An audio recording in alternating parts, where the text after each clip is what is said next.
dari Lomba Inovasi Daerah Kabupaten Cirebon tahun 2023. Yang terhormat juga para tamu undangan dari berbagai dinas Kabupaten Cirebon dan teman-teman peserta pejuang Lomba Inovasi Daerah Kabupaten Cirebon.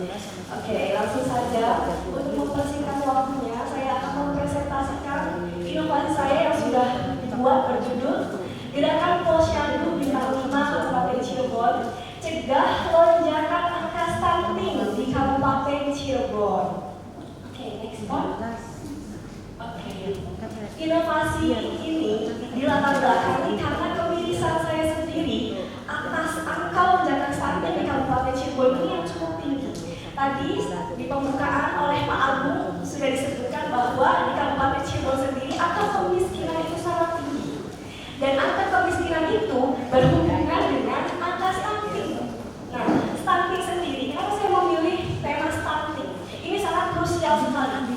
Berjalan dengan pemerintah Indonesia juga, mereka sedang berupaya untuk menurunkan angka stunting di wilayah yang ada di Indonesia, terutama di Kabupaten Cirebon.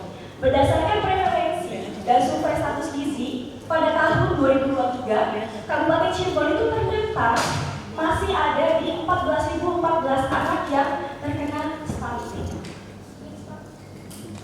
Berikut saya tampilkan data dari Kabupaten Cirebon yang saya dapatkan dari Dinas Kesehatan Provinsi Jawa Barat. Ternyata ada 10 kecamatan di Kabupaten Cirebon dan 26 desa yang angka stuntingnya sangat tinggi. Dan dari 26 desa ini ada 2 desa yang memang sangat tinggi, yaitu ada Desa Sidamulia dan Desa Munjul. Jadi inovasi ini saya fokuskan kepada 10 kecamatan dan 26 desa ini yang memang angka stuntingnya paling tinggi di Kabupaten Cirebon. Adapun pada tahun 2020, angka stunting di Kabupaten Cirebon ini mencapai angka 21.733 anak. Bahkan ini angka yang tinggi ya. Kemudian pada tahun 2001 mulai menurun lagi, mulai menurun 15.220 anak.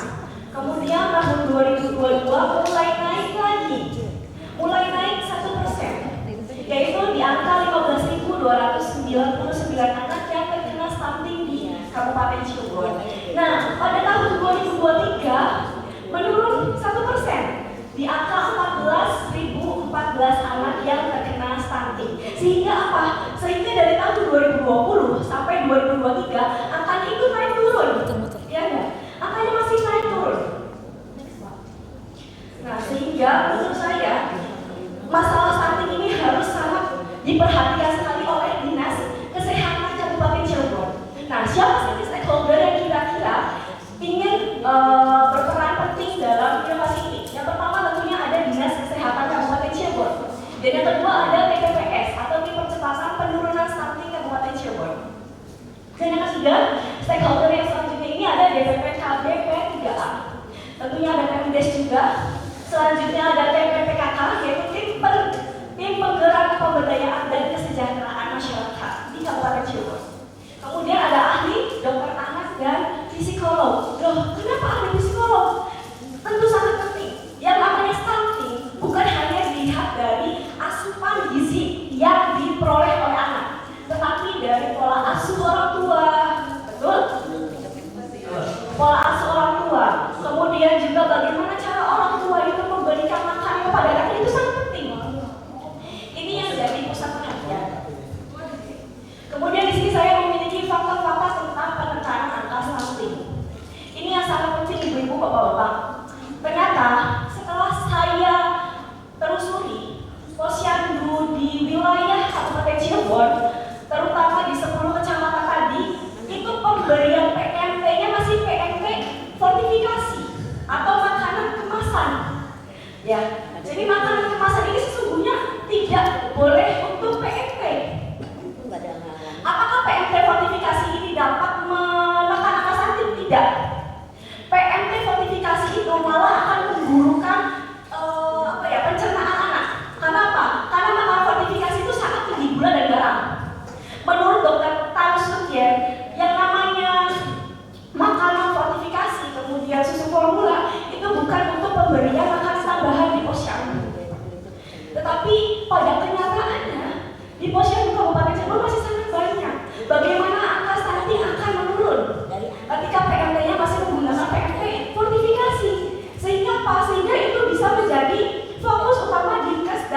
2021 itu sudah ada peraturannya bahwa tidak boleh memberikan makanan fortifikasi pada anak-anak atau balita di posyandu. Tapi pada kenyataannya masih banyak, Bu, masih banyak sekali.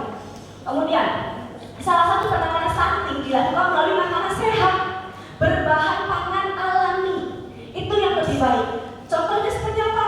Telur rebus, kemudian pisang. Itu jauh lebih sangat sehat dibandingkan makanan fortifikasi seperti misalkan biskuit, kemudian makanan-makanan yang memang mengandung tinggi gula dan garam.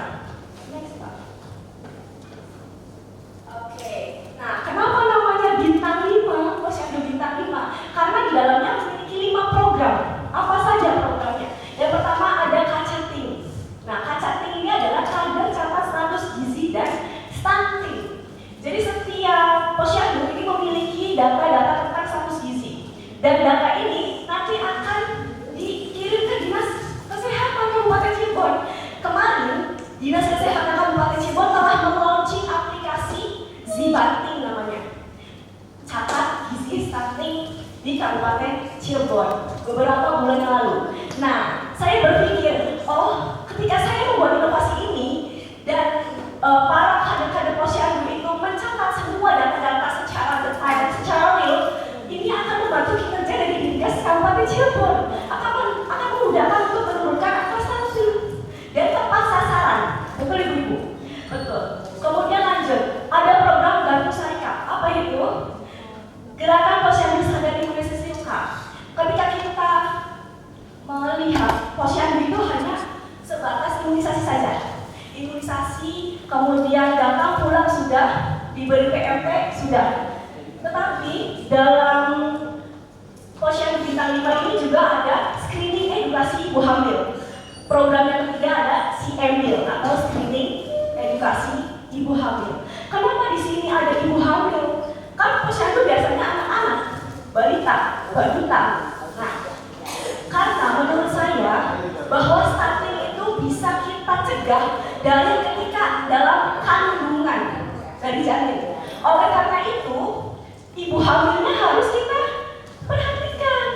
Harus diperhatikan bagaimana gizinya, bagaimana asupan makannya. Kemudian kita lihat juga pasca melahirkan seperti apa, ketika menyusui, itu sangat penting. Ya. Kemudian juga disuntik imunisasi TT itu untuk ibu hamil karena masih banyak yang tidak diimunisasi TT. Kemudian lanjut polasi, ada pojok laktasi konseling bagi ibu hamil. Kenapa harus ada pojok laktasi? Karena salah satu untuk mencegah stunting itu adalah ASI eksklusif sampai 2 tahun. Nah, ini yang perlu diedukasikan kepada ibu-ibu semua, terutama 10 kecamatan yang angka stuntingnya paling tinggi. Itu bukan pemberian susu formula di beberapa puskesmas, itu sangat besar. Ya, kalau misalkan kita tahu dan kita protes, itu kadang kan gak setuju gitu. Tapi padahal yang namanya susu formula itu tidak baik. Kita makanya di sini ada pojok laktasi untuk ibu-ibu yang ASI eksklusif. Kemudian di sini, ini yang paling beda. Kenapa? Ada pojok edukasi Montessori untuk anak bermain. Gimana sih kalau misalkan anak-anak ke posyandu kadang takut, nangis, ya enggak? Kita ubah mindset anak-anak. Ketika ke posyandu, dia itu merasa seperti bermain. Nah, itu makanya kita akan ada pojok bermain yang ada permainan mengasah otak kanan dan otak kiri. Itu sehingga menurunkan angka stunting dan membuat anak itu jadi lebih cerdas. Secara apa? Secara emosional, secara motoritas halus. Ya, lanjut Pak. Nah, oke. Sehingga tujuan inovasi ini tentunya adalah menurunkan dan mencegah angka stunting di Kabupaten Cirebon. Karena ini sudah krusial sekali tentang stunting dan kita harus benar-benar memperhatikan angka stunting di Kabupaten Cirebon. Kemudian, yang kedua tentunya inventarisasi status gizi oleh kader masing-masing posyandu serta membantu kinerja dari Dinkes Kabupaten Cirebon. Sekali lagi, inovasi ini tentunya akan sangat mempermudah kerja di Dinkes Kabupaten Cirebon dalam mendata status gizi anak-anak, balita-balita, dan ibu hamil serta ibu menyusui, ya, sehingga nanti akan sasarannya itu tepat sasaran. Gitu. Kemudian yang ketiga, untuk meningkatkan kualitas kesehatan sasaran posyandu. Dan selanjutnya tentunya untuk mengubah PMT atau pemberian makanan tambahan fortifikasi menjadi PMT lokal atau bahan pangan alami. Ini terlihat simpel, tetapi sangat besar manfaatnya untuk anak-anak dan balita. Ya. Kemudian yang kelima itu adalah konseling dan edukasi tentang pencegahan stunting pada ibu hamil. Sekali lagi, ketika berbicara stunting itu bukan hanya asupan gizi yang diperoleh oleh anak, tetapi dari janin. Ketika berat badan janinnya kurang, angka stuntingnya itu akan jauh lebih besar. Tapi ketika berat badan janinnya itu cukup, angka untuk stuntingnya itu sangat kecil. Kemudian ada konseling dan edukasi laktasi. Nah, biasanya kalau misalkan edukasi dan konseling laktasi itu bisa secara offline dan online. Tapi sekarang ibu-ibu udah pada canggih ya, udah pada pegang WA, kemudian juga udah buka Instagram. Nah, kita akan mempermudah mereka menggunakan online ataupun offline. Nah, siapa saja sasaran inovasi ini? Tentunya bukan hanya anak-anak, balita, balita dan bayi saja, tetapi ada ibu hamil dan ibu menyusui. Tapi di sini fokusnya kepada 10 kecamatan dan 26 desa yang angka stuntingnya sangat tinggi. Sehingga sasaran dalam inovasi ini tentunya sangat banyak sekali. Bukan hanya buat anak-anak saja, tetapi buat ibu hamil dan ibu menyusui juga. Lanjut. Oke, kita berbicara kebaruan, ya. Kebaruan dari inovasi yang dikembangkan. Sesungguhnya apa sih kebaruan yang akan saya tampilkan di sini? Tentunya yang pertama adalah menginventasi data stunting oleh masing-masing kader posyandu. Yang kedua, berkolaborasi dengan aplikasi Zibanting yang dimiliki oleh Dinkes Kabupaten Cirebon. Inovasi saya ini non teknologi, tetapi ketika sudah berkolaborasi dengan aplikasi Zibanting, itu jadi kolaborasi antara non teknologi dengan teknologi. Jadi menurut saya ini sangat-sangat bermanfaat untuk dinas kesehatan. Kemudian konseling sudah tadi dijelaskan, kemudian juga untuk membuat kebijakan baru oleh dinas kesehatan bahwa tidak boleh memberikan PMT kemasan. Kenapa? Karena tadi sudah saya bilang bahwa PMT kemasan itu harus ditiadakan. Kembali lagi kepada PMT pangan lokal dan adanya pelatihan kader posyandu. Lanjut, Pak. Oke, di sini ada input atau masukan. Yang pertama tentunya ada mengintegrasi data status gizi pada bayi, balita, anak-anak, ibu hamil, dan ibu menyusui yang ada di setiap posyandu. Kemudian akan dikirimkan datanya ke Dinas Kesehatan Kabupaten Cirebon. Nanti datanya ini tentu akan di-upload di aplikasi Zibanting yang dimiliki oleh Dinkes. Kemudian memudahkan penentuan sasaran pencegahan stunting. Sehingga apa? Sehingga stakeholder terkait seperti Dinkes itu akan cepat mengambil langkah. Kira-kira langkah apa nih yang bisa kami lakukan untuk anak-anak yang terkena stunting? Oke, kemudian yang ketiga, cara pencegahan stunting mulai dari asupan makan, sarana dan prasarana ini juga sangat penting. Kemudian juga cara parenting yang baik. Tadi saya sudah sebutkan bahwa pola asuh orang tua berpengaruh. Kemudian juga cara pemberian makan juga itu berpengaruh terhadap stunting. Bukan hanya dia makan apa nih yang salah makannya. Bukan hanya itu, tetapi pola parenting, kemudian sarana prasarananya dan lingkungan. Tadi sudah disebutkan bahwa lingkungan sekarang itu kan polusinya sudah makin meningkat, itu juga bisa dari asap kendaraan, kemudian juga dari bakar-bakaran sampah, itu juga bisa berpengaruh terhadap stunting. Lanjut, pelatihan kader posyandu guna memaksimalkan pelayanan akan diberi kepada masyarakat. Oke, di sini ada output atau keluaran sebelum dan sesudah. Ini yang sesudahnya ya, Ibu. Mendata status gizi secara terperinci dan berkala pada bayi, balita, anak-anak, ibu hamil dan menyusui. Kemudian sekali lagi data tersebut akan terintervensi oleh stakeholder terkait, yaitu dinas kesehatan. Sekali lagi untuk dinas kesehatan ini memudahkan dinas kesehatan untuk mendata anak-anak yang terkena stunting. Kemudian menggunakan sarana dan prasarana yang memadai. Sekali lagi pada kenyataannya di posyandu itu sarana dan prasarana masih belum memadai. Lanjut, kemudian tersedianya sarana untuk bermain anak-anak sehingga mereka itu sangat betah, senang. Kalau misalnya ada posyandu, mereka itu kayak yang ditunggu-tunggu gitu. Oke, di sini ada hasilnya mendukung pemerataan data stunting gizi di Kabupaten Cirebon ataupun bisa memperatakan angka stunting yang ada di Kabupaten Cirebon, khususnya di 10 kecamatan dan 26 desa yang ada di Kabupaten Cirebon. Kemudian tentunya yang kedua adalah memudahkan Dinkes dalam menginput data stunting dan mencegah stunting. Dan yang ketiga, membantu dan mewadahi masyarakat.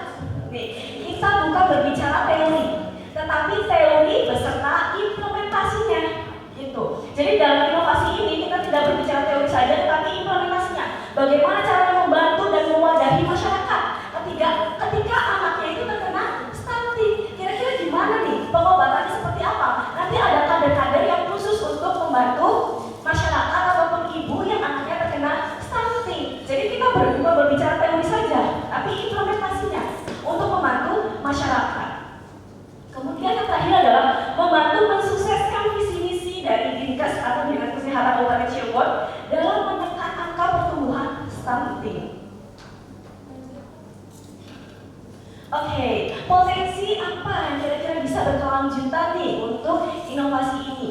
Yang pertama tentunya adalah memungkinkan kolaborasi dengan Dinas Kesehatan dan pemerintah Kabupaten Cirebon dalam perencanaan pencegahan stunting. Tentunya ini bisa jadi kolaborasi dari Dinkes. Kemudian lanjut untuk menyediakan layanan terkait penanganan anak yang terindikasi stunting. Tadi saya sudah bilang bahwa kita tidak hanya berbicara teori tetapi juga implementasinya bagaimana. Dan kemudian yang ketiga ini ada inovasi ini berpeluang untuk dikembangkan lebih lanjut menjadi kebijakan baru. Kebijakan barunya itu apa? Yaitu tadi mengubah PMT fortifikasi menjadi PMT bahan pangan lokal. Terlihat simpel tetapi itu sangat besar manfaatnya. Next.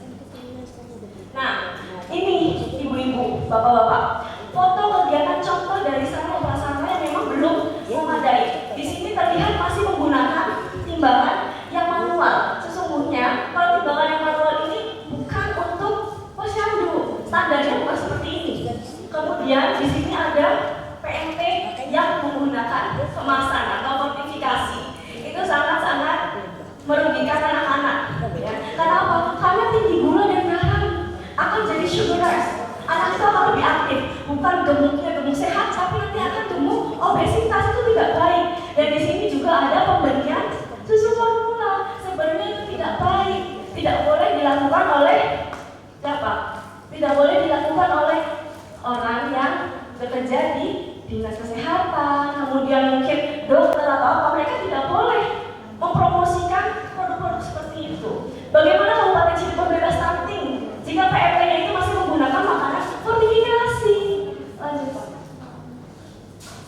Nah, di sini kita lihat bahwa kegiatan posyandu yang sarana dan prasarananya sudah memadai. Di sini PMT-nya oke, sudah PMT bahan pangan lokal menggunakan pisang, kemudian juga mungkin ada buah-buahan lain, ada juga mungkin telur rebus dan lain-lain. Itu lebih simple. Kemudian di sini timbangannya sudah digital. Lanjut, di situ juga ada pengukur tinggi badan. Banyak sekali setelah saya telusurin posyandu-posyandu di 10 kecamatan tadi yang angka stuntingnya tinggi itu tidak ada pengukur badannya. Padahal posyandu itu sesungguhnya harus ada pengukur tinggi badan. Bukan hanya masalah menimbang berat badan dan memberikan imunisasi saja, tidak. Tapi harus kita lihat tinggi badannya. Karena stunting, anak terkena stunting itu bisa dilihat dari tinggi badan. Itu bisa dilihat dari tinggi badan dan dari postur perutnya. Itu. Kader cerdas, stunting tuntas.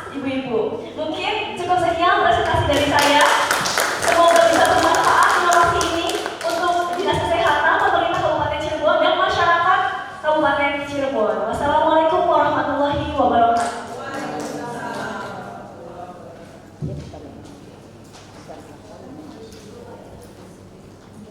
Terima kasih Ibu Vivi telah menyelesaikan presentasinya tadi selama 20 menit.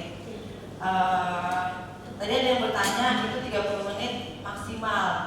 Iya maksimal, jadi kalau jangan sampai lebih di batasnya 30 menit.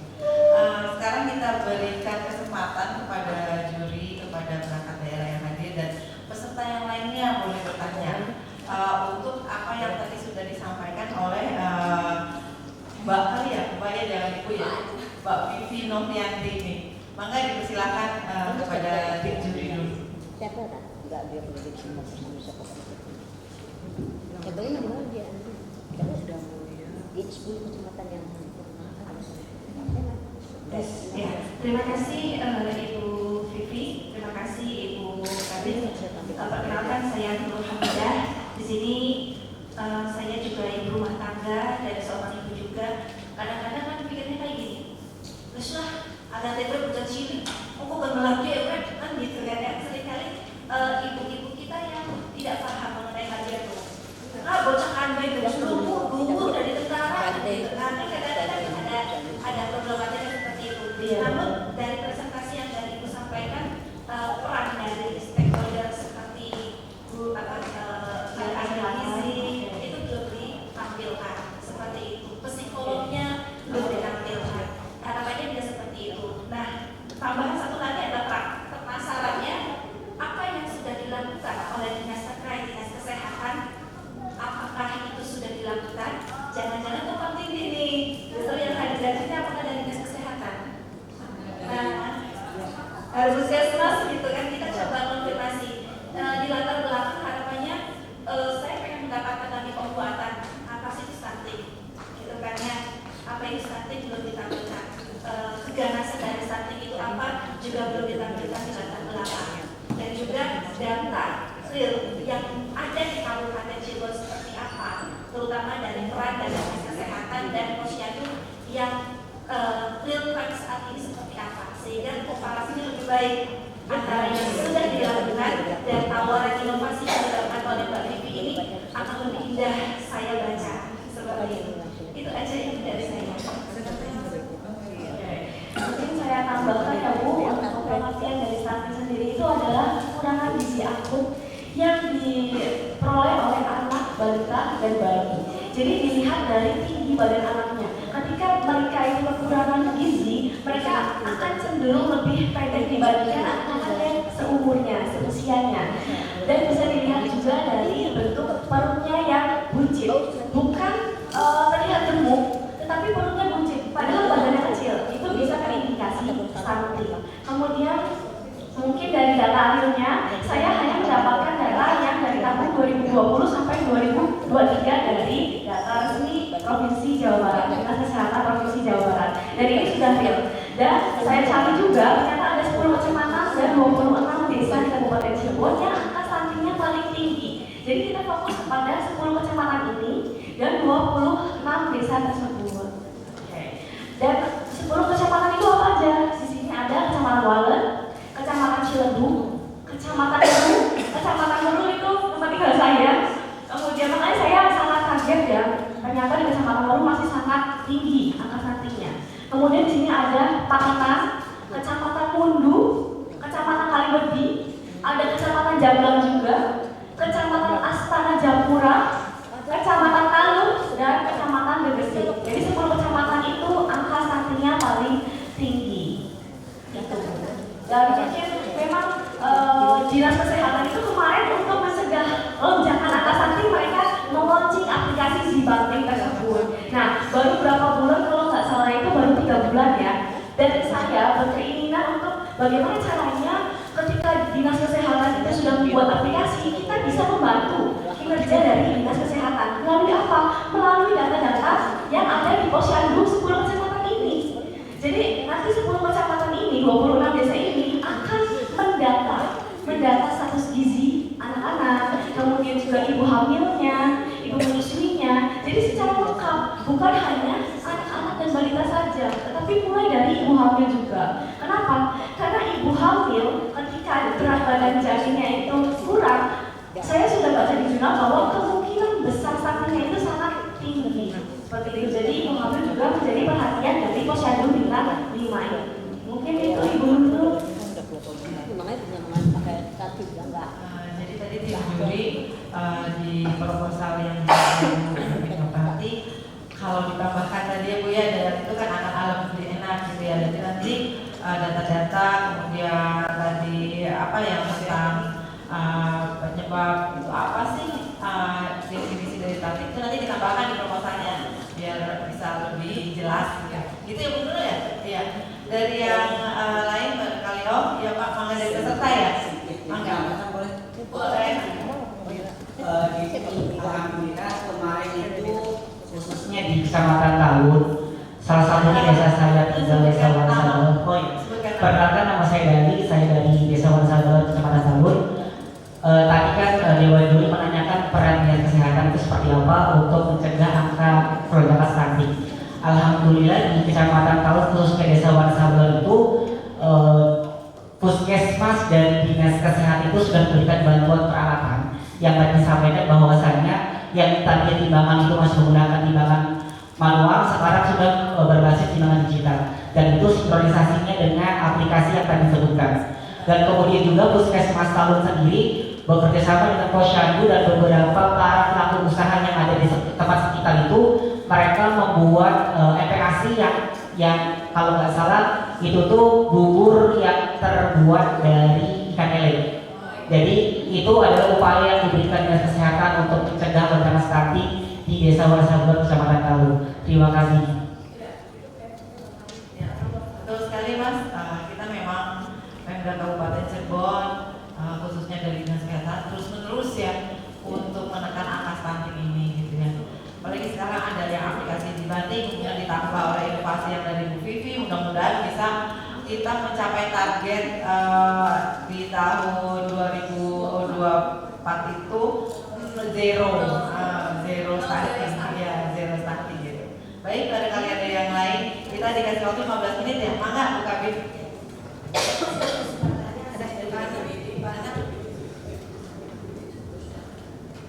Terima kasih atas kesempatannya. Saya dari BPBD Alia. Menarik sekali nih Mbak Vivi untuk materinya gerakan posyandu bintang 5. Jadi tidak hotel aja yang bintang 5 ya. Stunting juga ada bintang 5 ya. Nah ini untuk mencegah. Nah berarti ini kan harus lebih disampaikan apa sih langkah-langkah untuk mencegah supaya stunting ini tidak menambah dari 10 kecamatan, jangan sampai 40 kecamatan kan, 2024 harus zero kan. Nah ini mungkin harus diedukasi terus, karena nggak bisa kayaknya kita membangun fisik bangunan. Ini lebih kepada mindset atau pola pikir.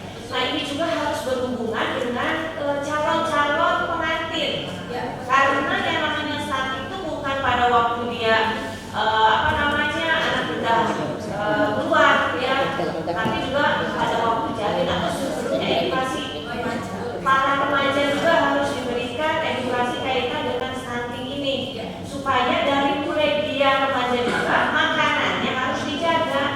Nah pengaruh ini tidak saja pola makan, tapi juga sanitasi juga mempengaruhi. Mungkin tadi belum disampaikan kaitannya dengan lingkungan ya, sanitasi ini kadang-kadang tidak dihiraukan.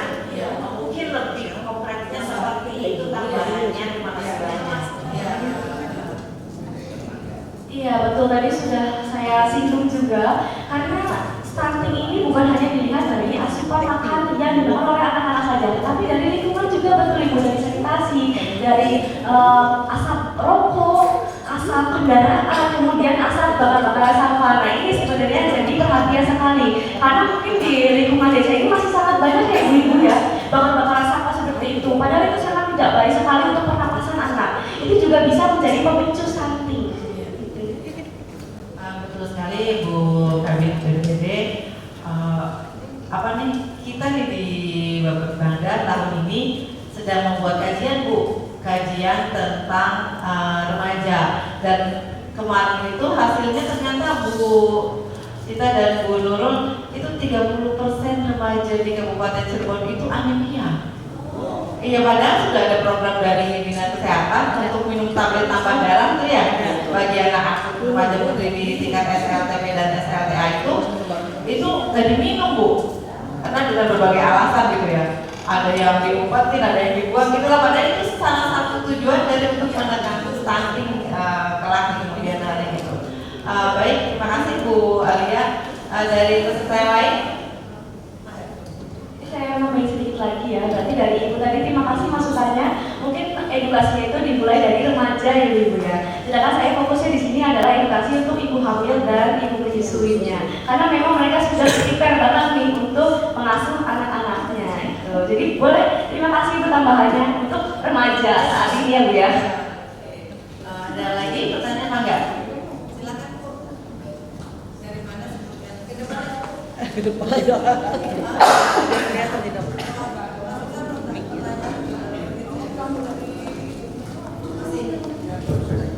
Saya dari Puskesmas Tengah. Saya nggak bisa tadi saya mau jadi supporternya ini. Supporternya Jadi saya mau menambahkan saja dari tadi yang masih disampaikan. Betul tadi Bu Kati ya Bu bahwa kita namanya Dinas Kesehatan itu intervensinya sudah dari hulu ke hilir, dari mulai remaja putri, calon pengantin, ibu hamil, ya bayi baru lahir sudah kita lakukan sampai balita sampai lansia. Jadi kalau di Dinas Kesehatan itu dari mulai remaja putri sampai lansia. Jadi siklus kehidupan sudah kita lakukan. Jadi yang kita lakukan itu tadi sudah remaja putri kita pemberian FP ya. Tapi tadi sudah sampaikan sama Ibu, kenapa kok hasilnya 30% dari remaja putri kita mengalami anemia gitu. Itu sekabupaten, nggak dari yang nilai saya sehingga 60% malah 60%. Ada yang kenapa? Ya tadi paling itu sudah distribusi. Jadi kalau tugasnya Puskesmas itu Dinas Kesehatan distribusi Bu. Yang dilaporkan itu distribusi sudah 100%. Nah masalah minumnya itu yang menjadi harusnya tanggung jawab sekolah di dalam Puskesmas. Masa Puskesmas satu milih terus kan nggak mungkin satu dilihatin minum atau enggak. Jadi yang kita lakukan paling mengimbau kepada pihak sekolah untuk melakukan namanya minum tablet FE bersama. Jadi kita silakan sekolah menentukan hari apa untuk minum. Jadi kita kasih kan itu kita kasih ke sekolah setiap 10 hari ya. Nanti kita serahkan kemudian nanti ke sekolah membagikan dan itu harus dibuat 1 hari untuk minum tablet FE bersama. Jadi tidak ada yang lolos gitu, harusnya seperti itu ya. Apalagi pada saat pandemi kita agak sulit karena tidak boleh ada pembatasan pertemuan kan, jadi kita titip ke gurunya. Waktu itu kemudian sekolah juga ada online ya sekolahnya, itu yang menyebabkan seperti itu. Kemudian itu bisa ketahuan kok ada sekian persen itu yang waktu itu ada sampel pemeriksaan HBP. Kita dapat bantuan dari Dinas Kesehatan, tapi hanya 100, tidak semua dilakukan pemeriksaan HB karena menyangkut dari legal yang memang tidak disediakan program, hanya diberikan 100 sampel tiap sekolah gitu. Dan hasilnya tadi itu yang wilayah saya. Kemudian untuk Catin juga kita sudah ada kegiatan kolaborasi juga dengan P5 ya, dengan apa namanya aplikasi Esrimir. Jadi pendataan Catin yang harus harus dilaporkan. Jadi nanti diangkat ke puskesmas. Jadi dari desa desa atau kelurahan tidak bisa langsung memberikan pengantar ke KUA kalau belum dilakukan pemeriksaan di puskesmas gitu ya. Jadi nanti akan ada surat keterangan bahwa dia sudah melakukan screening calon pengantin. Jadi kalau zaman dulu hanya kalau satu cuma di imunisasi enggak, di sini bukan hanya imunisasi, tapi pemeriksaan keseluruhan termasuk pemeriksaan lab dan edukasinya pastinya. Jadi nanti dari situ berketahuan tuh Bu. Nanti dia masing-masing sepasang ya, bukan hanya kalau pengantin lain, tapi sama pasangannya harus dua-duanya. Supaya apa? Nanti bisa ketahuan ada penyakit-penyakit yang nanti bisa diobati dulu misalnya, atau misalnya nih masih remaja banyak ternyata yang usia masih belum cukup ya menurut undang-undang perkawinan tidak boleh misalnya kita umur 19 tahun kalau masalah menikah dan usia dia 15-16 sudah menikah, itu paling kita anjurkan untuk nanti kita sampai dengan kata untuk ditunda hamilnya ya, ditunda hamil, tapi berikannya silahkan yang hamilnya ditunda dengan bersama dengan janin A. Kemudian setelah jadi saat ini ada ibu hamil, jadi hamil, nah itu juga kita lakukan, dinas kesehatan melakukan ada namanya kelas ibu hamil dan kelas ibu balita. Nah pada di kelas ibu hamil ini itu kan kita lakukan edukasi dan termasuk edukasi bagaimana pemberian nanti rekreasinya, ya bagaimana dia memberikan ASI eksklusif. Jadi semua diberikan pada saat kelas ibu hamil, gitu ya. Itu malah sekali 6 kali pertemuan. Jadi ibu hamil itu selama hamil itu dia mendapatkan di kelas ibu hamil 6 kali pertemuan pemberian materinya, gitu ya. Kemudian udah ibu hamil punya bayi, ada namanya kelas ibu balita. Itu juga bisa berikan juga. Jadi semuanya sudah cukup. 1 menit lagi. Seperti itu. Barangkali itu saja dari saya. Terima kasih. Terima kasih Bu dari Puskesmas ya. Kita mau ada yang ditambahkan? Enggak. Boleh untuk pertanyaan tinggal 1 menit lagi ya Bu Lisa. Silakan Bu. Baik, terima kasih Bu Kapi, Mbak Titi, selamat ya. Tadi sempat briefing dengan Bu Kapi bahwa nanti peserta hari ini kan nanti akan dibawa ya Bu ya ke tingkat provinsi. Berarti dalam kesempatan hari ini nanti ada masukan tadi sudah dari guru, kemudian dari teman-teman yang lain.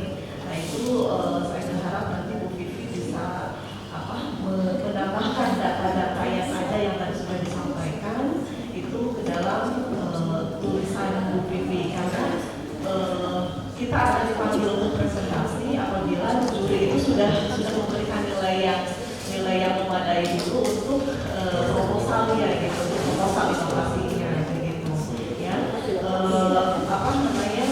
Saya memberikan beberapa masukan Bu Vivi. Yang pertama ya, betul tadi seperti yang disampaikan oleh Bu Nurul terkait ketajaman latar belakang ya, sehingga kita membaca itu merasa oh iya betul ternyata memang inovasi yang ditawarkan itu adalah solutif gitu. Nah terus kemudian ketika Bu Vivi, kalau kita menyimak tadi pengalaman atau pendapat masukan-masukan dari teman-teman yang ada di ruangan ini tadi, itu kan ternyata beberapa kecamatan sudah melaksanakan apa yang sudah diinginkan oleh Bu Vivi. Nah artinya kemudian di latar belakang bisa juga kita menyampaikan bahwa ini diinisiasi atau ide ini atau sudah dilakukan oleh siapa, kemudian pengembangan yang oleh Bu Vivi itu di bagian mana saja. Kalau melihat tajuknya ya, gerakan Posyandu Bintang 5 itu keren ya. Artinya ketika orang membaca, bagus ini inovasi, ini inovatif gitu. Nah tinggal tadi betul laksanakan tahapan-tahapannya. Stakeholder juga harus konsisten dari awal sampai kemudian akhir. SDM yang dilibatkan itu harus konsisten. Jangan sampai di awal bilang psikolog, tapi kemudian di SDM tidak ada psikolog yang dilibatkan, atau teknisi tidak dilibatkan gitu ya. Nah pokoknya harus gimana caranya memberikan kejelasan dan sejelas-jelasnya ketika penilai itu membaca proposal itu itu yang kemudian semoga nanti mungkin ada waktu untuk merevisi proposal sesuai dengan masukan-masukan yang dari kami. Oke, terima kasih Bu Cita atas masukannya. Insya Allah saya siap untuk merevisi yang sudah diberikan oleh ibu-ibu semua, ya terutama juri-juri tambahannya. Saya akan siap sekali merevisi. Terima kasih banyak atas tambahannya. Mengapa Pak? Ya, dan kenapa sih yang perlu dielaborasikan sebenarnya menurut saya? Kenapa yang dipilih itu Posyandu dari instrumen edukasi terus pendekatan ke masyarakat tentang stunting ini yang dipilih itu Posyandu itu perlu dikuatkan juga di situ. Lalu terus apakah Posyandu itu sekarang misalkan keluarga muda ya, apakah anak-anaknya masih di bawah Posyandu atau langsung ke puskesmas atau langsung ke berarti menurut saya teman-teman saya tuh kayaknya udah tidak sempat untuk hadir di Posyandu ya. Nah jadi apakah bagaimana mengikuti Posyandu ini kepada keluarga muda yang lebih memilih langsung imunisasi, dia punya konsultasi ke dokter anak gitu langsung. Nah bagaimana sebenarnya Posyandu itu sasarannya siapa? Gitu. memang terkena stunting itu dan keluarga muda yang memilih langsung ke dokter anak itu ya umumnya gizinya lebih baik dan sudah tidak terkena stunting, kenapa posyandu dipilih sebagai instrumen untuk meningkatkan Mungkin bisa jawab ya, saya masuk. Ya. Jadi apa Tadi kan apa namanya mungkin dari kategori ini ya, kategori keluarga atau kemungkinan juga pekerjaan gitu di lokasi yang menjadi pusat untuk inovasi Bu Vivi itu seperti apa mungkin ditambahkan, jadi tidak secara umum corporate Cirebon begitu ya, mungkin begitu sehingga masuk pada bahwa posyandu di daerah itu memang perlu diberikan inovasi begitu. Terima kasih banget untuk Pak Fahru. Benar, untuk kesalahannya itu mungkin saya belum masukkan juga untuk kalangan ekonomi kelas bawah. Kenapa? Karena rata-rata saya sudah baca penelitian di internet itu ternyata ketika anak-anak dari 10 kecamatan itu yang terkena stunting, rata-rata orang tuanya itu dari kalangan menengah, ekonomi bawah. Sehingga itu yang menjadi pusat perhatian kami stuntingnya. Sehingga kenapa memilih posyandu? Karena kebanyakan kalangan kelas menengah bawah itu menggunakannya posyandu yang lebih murah. Ya itu maksud saya Pak. Jadi kalau misalkan sudah kelas atas mungkin langsung datang ke DSA, dokter spesialis anak. Seperti itu Pak. Oke, terima kasih juga atas pertanyaan. Ya. Baik, terima kasih Pak Baru. Sayangnya sudah cukup ya waktunya karena sudah 45 menit untuk Bu Vivi ya. Ini memang menarik untuk stunting ini ya, untuk pembahasan saat ini. Sekali lagi saya ucapkan terima kasih kepada Bu Vivi Novianti. Kita berikan aplaus untuk peserta